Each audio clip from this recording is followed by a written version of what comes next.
Assalamualaikum warahmatullahi wabarakatuh. Kami dari kelompok 9 akan mempresentasikan hasil kerja diskusi atau kelompok kami yang berjudul Sistem Moneter Internasional yang beranggotakan 1. Febrian Hidayat NPM 19 0110, Syarifatul Nur Ariza NPM 19 0116, dan Indah Nur Kusuma NPM 19 0117.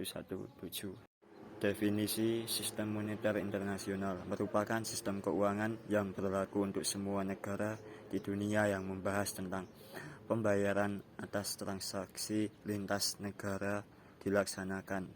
Sistem ini menentukan bagaimana kurs tukar asing ditentukan dan bagaimana pemerintah dapat mempengaruhi kurs tukar. Sistem moneter internasional yang berfungsi dengan baik akan memfasilitasi perdagangan internasional dan investasi serta mempermudah adaptasi terhadap perubahan. Standar emas. Penggunaan mata uang emas sebagai media pertukaran sebagai satuan perhitungan dengan sebagai alat menyimpan nilai ini terjadi sejak zaman kuno, ketika perdagangan internasional terbatas dalam volume pembayaran untuk barang yang dibeli dari negara lain biasanya terbuat dari emas dan perak. Namun karena volume perdagangan internasional dibangun pada revolusi industri, dibutuhkan sarana yang lebih nyaman dalam pembiayaan perdagangan internasional. Kelebihan dari standar emas. Nilai tukar emas stabil sehingga mengurangi resiko ketidakpastian dan mendorong volume perdagangan internasional. Standar emas secara otomatis menyeimbangkan antara defisit dan surplus. Ketika negara A membayar hutang kepada negara B, maka emas negara A berkurang. Berarti persediaan uang negara A berkurang juga.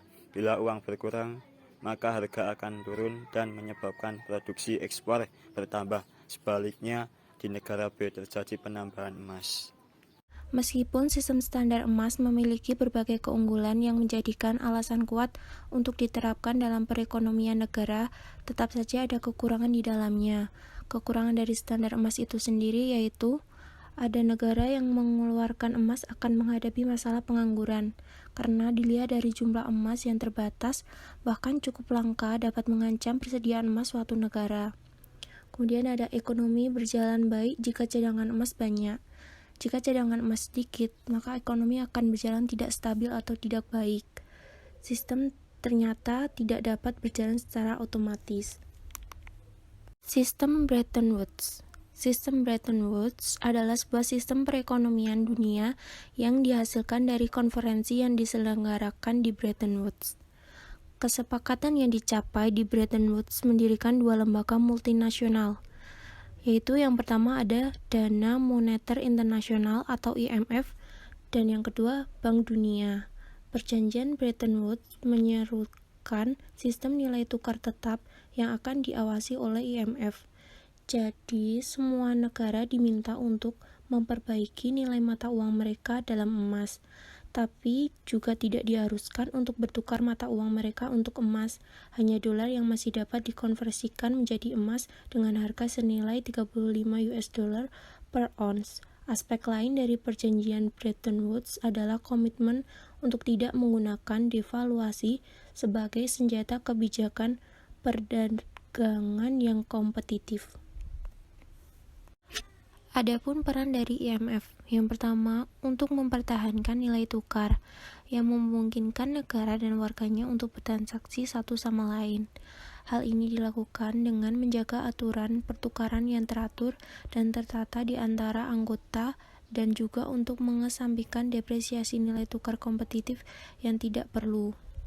Yang kedua, membawa stabilitas lingkungan perdagangan dunia guna mencapai ekspansi yang dibutuhkan dan pertumbuhan yang seimbang. Ini akan memastikan pengembangan sumber daya produksi sehingga dapat meningkatkan dan mempertahankan tingkat pendapatan dan pekerjaan yang tinggi di antara semua negara anggotanya. Yang ketiga, mengurangi pertumbuhan uang yang beredar dan Keempat, menjaga keseimbangan neraca pembayaran dan membantu negara-negara anggota dalam menghilangkan atau mengurangi disequilibrium atau ketidaksesuaian dalam neraca pembayaran. Oleh karena itu, memberikan kepercayaan kepada anggota dengan menjual atau meminjamkan sumber daya mata uang asing kepada negara anggota. Runtuhnya sistem nilai tukar tetap. Sistem nilai tukar tetap yang dibentuk di Bretton Woods bekerja dengan baik sampai akhir tahun 1990-an ketika mulai menunjukkan tanda-tanda ketegangan. Runtuh sistem ini akhirnya runtuh pada tahun 1973 ketika digantikan oleh sistem mengambang terkendali atau manager float system. Kenaikan inflasi dan memburuknya posisi perdagangan luar negeri Amerika Serikat menimbulkan spekulasi di bursa valuta asing bahwa dolar terdevaluasi. Posisi neraca pembayaran Amerika Serikat terus memburuk sepanjang tahun 1973, sementara uang yang beredar terus berkembang pada tingkat inflasi. Rezim nilai tukar mengambang. Rezim nilai tukar mengambang diterapkan setelah runtuhnya nilai tukar tetap yang diresmikan pada Januari 1976, ketika anggota IMF mengadakan pertemuan di Jamaika dan menyetujui aturan dalam sistem moneter internasional yang dipakai sekarang. Dalam kesepakatan Jamaika, terdiri dari yang pertama ada sistem nilai tukar mengambang atau floating, dinyatakan diterima. Anggota IMF diizinkan untuk memasuki bursa valuta asing, bahkan keluar dengan tanpa jaminan fluktuasi spekulatif. Yang kedua ada emas ditinggalkan sebagai aset cadangan. IMF mengembalikan cadangan emasnya kepada anggota dengan harga pasar saat ini, menempatkan hasil dalam dana perwakilan untuk membantu negara-negara miskin. Anggota IMF diizinkan untuk menjual cadangan emas mereka sendiri pada harga pasar. Yang ketiga, ada jumlah kuota IMF tahunan, jumlah negara anggota berkontribusi pada IMF yang meningkat menjadi senilai 41 miliar dolar. Sejak itu, kontribusi telah meningkat sampai senilai 300 miliar US dollar. Sedangkan keanggotaan IMF telah diperluas untuk mencakup 186 negara. Pada 2009, IMF berusaha untuk meningkatkan pendanaan untuk membantu krisis keuangan global negara non-pengekspor minyak. Negara-negara kurang berkembang diberi akses selebih besar ke dana IMF.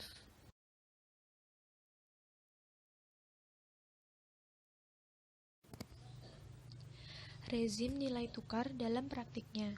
Pemerintah di seluruh dunia mengejar sejumlah kebijakan nilai tukar yang berbeda.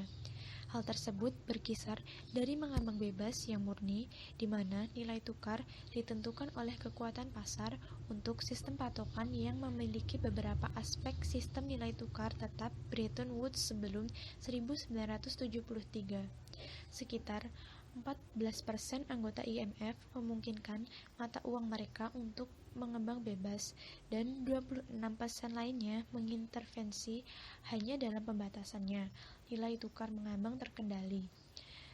Dan selebihnya sebesar 28% anggota IMF sekarang tidak mempunyai pemisah transaksi yang legal terhadap sistem nilai tukar mata uang mereka sendiri.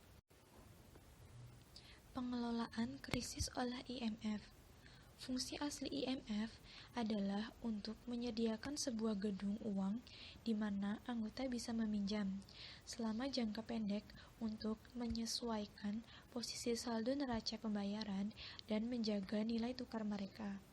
Pada 2008, IMF memiliki beberapa jenis program yang telah dilaksanakan. Dan pada 1997, institusi menerapkan paket penyelamatan terbesar, melakukan lebih dari 110 miliar US dollar dalam bentuk pinjaman jangka pendek untuk 3 negara yang bermasalah, yaitu Asia, Korea Selatan, Indonesia, dan Thailand. Terima kasih, sekian presentasi dari kelompok kami. Kurang lebihnya mohon maaf. Wassalamualaikum warahmatullahi wabarakatuh.